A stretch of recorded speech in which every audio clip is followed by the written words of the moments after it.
Hello દોસ્તો, આપ સર્વેનું સ્વાગત છે આપણી ચેનલ હેલ્પ ઇન ગુજરાતીમાં. આજના વિડીયોમાં વાત કરીશું કે વારસાઈ દાખલો કેવી રીતે કઢાવવો, જરૂરી ડોક્યુમેન્ટ અને અરજી કરવાની સંપૂર્ણ પ્રોસેસ વિશે વાત કરીશું.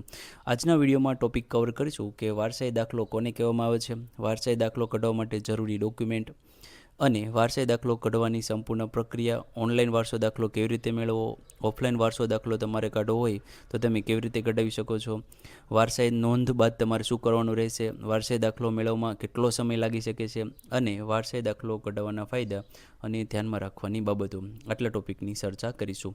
હવે જોઈએ કે વારસાઈ દાખલો કોને કહેવામાં આવે છે.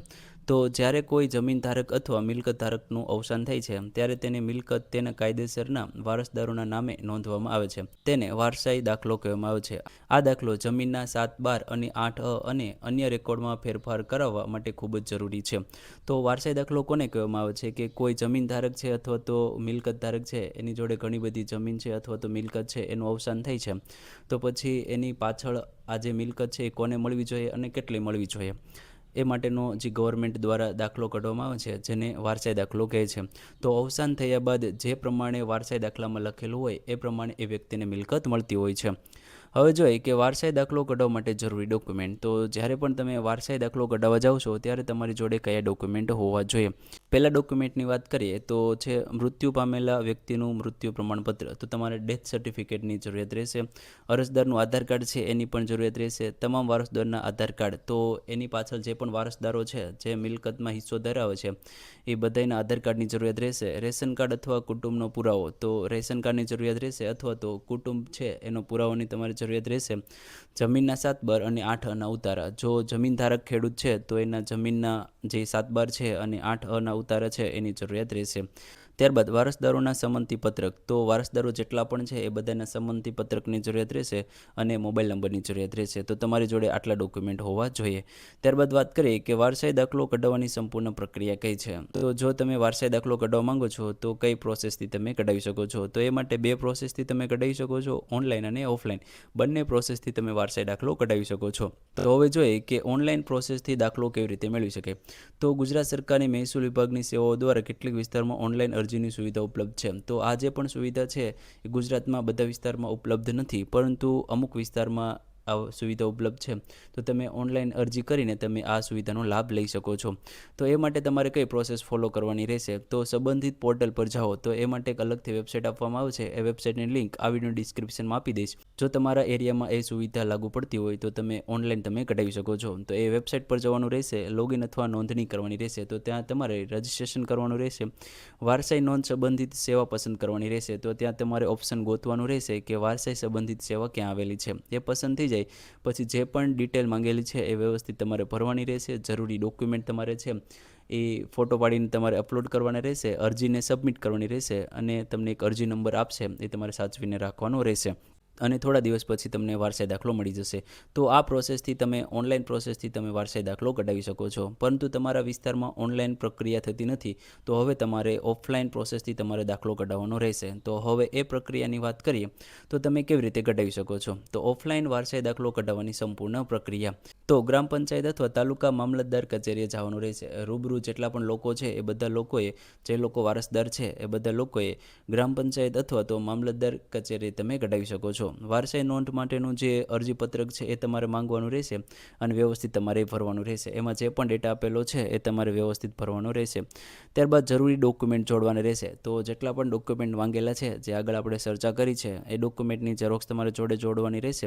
અરજી સંબંધિત અધિકારીને અરજી સબમિટ કરો. તો ત્યાં અલગ અલગ ડિપાર્ટમેન્ટ હોય છે. એમાં જે પણ વારસાઈ દાખલો કઢાવવા માટેનું ડિપાર્ટમેન્ટ હોય છે ત્યાં તમારે અરજી સબમિટ કરવાની રહેશે. એટલે કે જે પણ ફોર્મ ભરેલું છે તમે એ ડોક્યુમેન્ટ જોડીને ત્યાં તમારે આપવાનું રહેશે. ત્યારબાદ તલાટી અથવા સંબંધિત અધિકારી દ્વારા તપાસ કરવામાં આવશે. તો જે પણ તમે ફોર્મ સબમિટ કર્યું છે એની વ્યવસ્થિત તલાટી અથવા તો જે પણ એની સાથે જોડાયેલા અધિકારી હશે એની તપાસ કરશે. ત્યારબાદ ચકાસણી પૂર્ણ થયા પછી વારસાઈ નોંધ દાખલ કરવામાં આવશે. તો વ્યવસ્થિત ફોર્મ તમારું ચકાસાઈ જાય, ડોક્યુમેન્ટ વ્યવસ્થિત જોઈ જાય, જો બધું ઓકે છે તો તમારું વારસદારમાં નામ એડ કરી દેવામાં આવશે અને વારસાઈ દાખલામાં તમારું નામ એડ થઈ જશે. તો આવી રીતે તમે આ પ્રક્રિયાથી કઢાવી શકો છો. હવે જોઈએ કે વારસાઈ નોંધ બાદ શું કરવું. તો વારસાઈમાં નોંધ થઈ જાય પછી તમારે શું કરવાનું છે. તલાટી દ્વારા તપાસ કરવામાં આવે છે. તો વારસાઈમાં નોંધ થઈ જાય પછી તલાટી દ્વારા તમારી તપાસ કરવામાં આવે છે કે આ વારસદાર છે કે નહીં. અન્ય વારસદારોની જાણ કરવામાં આવે છે અને જેટલા પણ વારસદારો હોય એ બધાને જાણ કરવામાં આવે છે, કુરિયર દ્વારા અથવા ટપાલ દ્વારા જાણ કરવામાં આવે છે.